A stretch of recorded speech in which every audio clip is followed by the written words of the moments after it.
Tem uma historinha aí. Bom, para quem não sabe, né, eu sou profissional de educação física. Eu até 1998 eu atuei diretamente com ginástica de academia, principalmente com ginástica de academia e com personal training. Que na época, em 98 não, mas na época que eu comecei com personal, não se chamava personal trainer, né? Trainer, era professor de ginástica particular. O Fausto conhece também, né?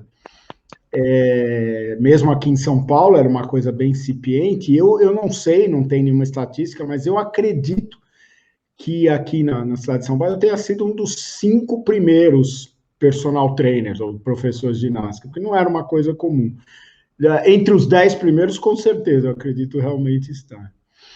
E até 98 exerci e tal. E justamente depois disso, eu comecei essa outra segunda fase da carreira aí, trabalhando com congressos, com cursos, até 2004, né? Na Fitness Brasil, estive lá, né, fazendo isso e tal.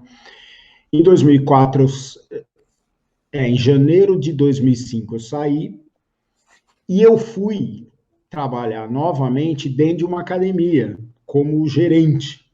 Então, a ideia era até uma academia aqui no bairro, na Faria Lima, aqui em São Paulo, academia relativamente pequena, 800 metros quadrados, que eu nem sabia, era de um amigo meu que tinha estudado comigo na faculdade e tal, encontrei com ele, falei, não, vamos lá.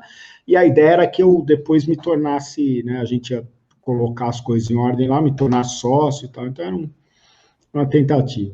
Enfim, o que aconteceu ali, isso não funcionou, porque no final daquele ano ele teve que devolver o prédio para o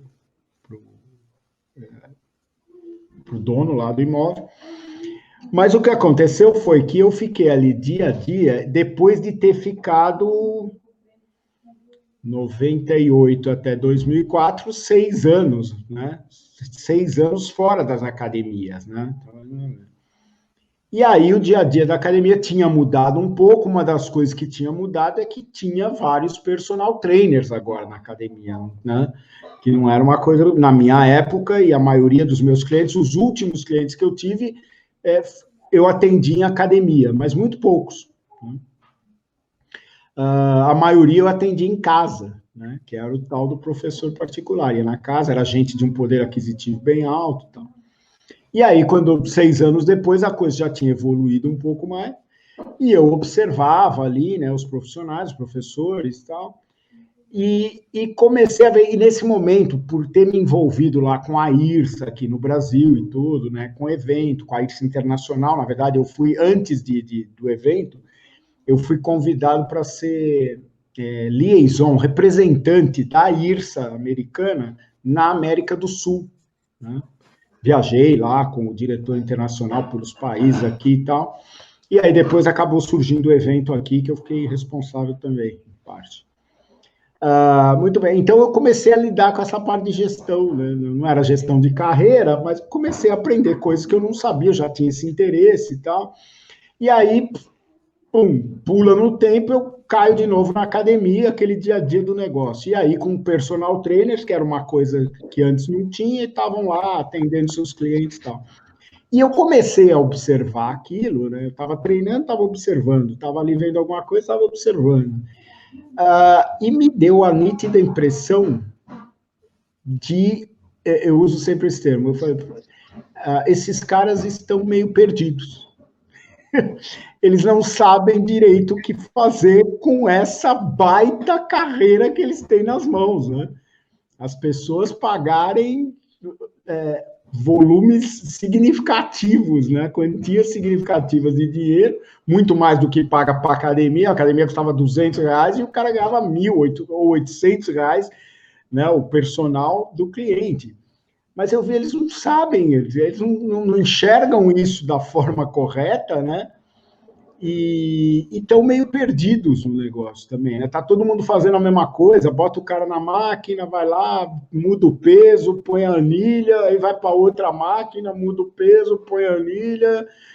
Eu falava, e eu, como tinha muito contato internacional, né, já de antes de quando eu era profissional, porque eu viajei bastante, dando palestra e curso, né, aula prática mesmo, na época da ginástica e tal, eu falo, pô, não é isso, e a gente precisa trazer né, essa carreira de personal de verdade, não só o nome, né? E aí, bom, como eu falei, no final daquele ano ele teve que entregar o prédio e basicamente eu fiquei ali sem emprego, né? Eu estava num momento, tinha saído, tinha feito umas coisas lá, falei, bom, o que eu vou fazer? E aí uma das ideias que já estava na minha cabeça, só eram duas. Uma era fazer um curso de gestão de academia. Eu tinha me envolvido pra caramba com isso, né, com palestrantes internacionais e tal. E a gente criou um curso lá na minha empresa, abri a empresa, criamos um curso que era FMS, que a gente chamava, e que durou muito, teve 28 turmas, era uma coisa extraordinária. A última turma foi em 2018, presenciais, tá? Enfim. E a outra ideia, que foi a segunda que eu implantei, né, foi a SBPT.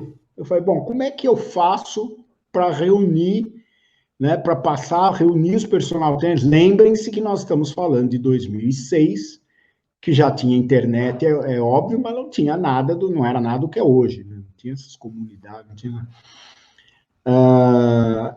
Como é que eu faço? E aí eu me lembrei, e vocês com certeza se lembram também, do Orkut.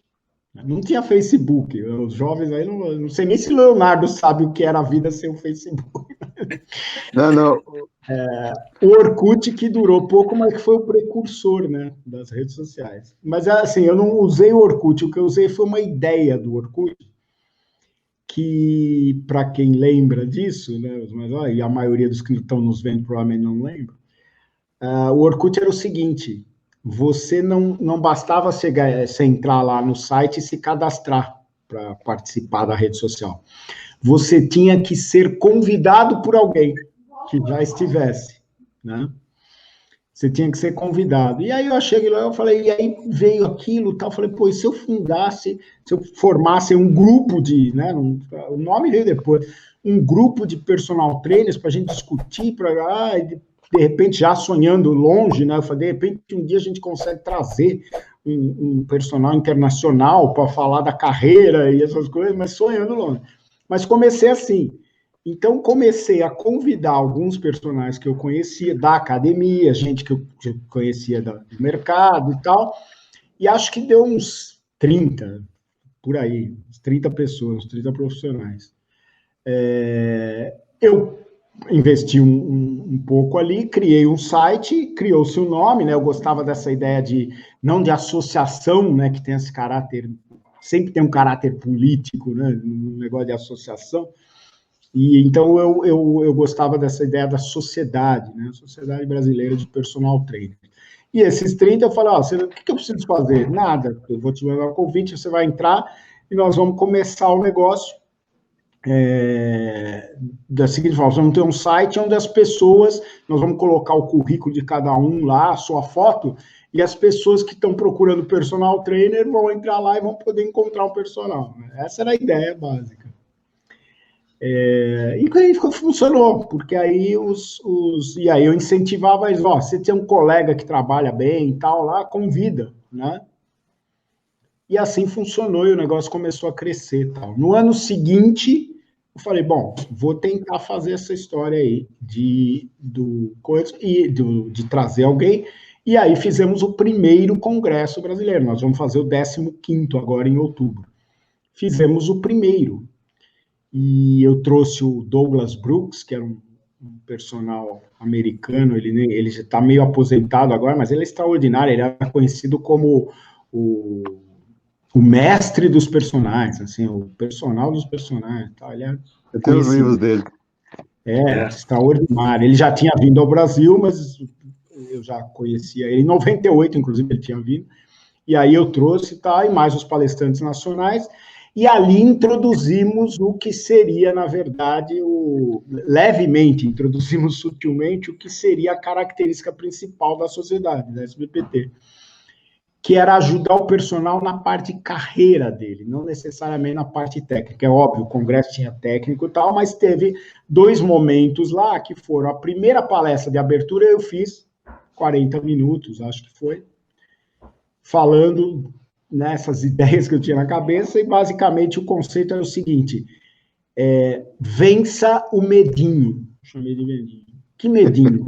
O medinho de largar aquela 4 horas que você tem na sala de musculação, que você odeia e não tem. Você pode amar e ótimo, né? Mas a maioria, você odeia estar lá e você só está lá por causa dos R$800 no final do mês, né?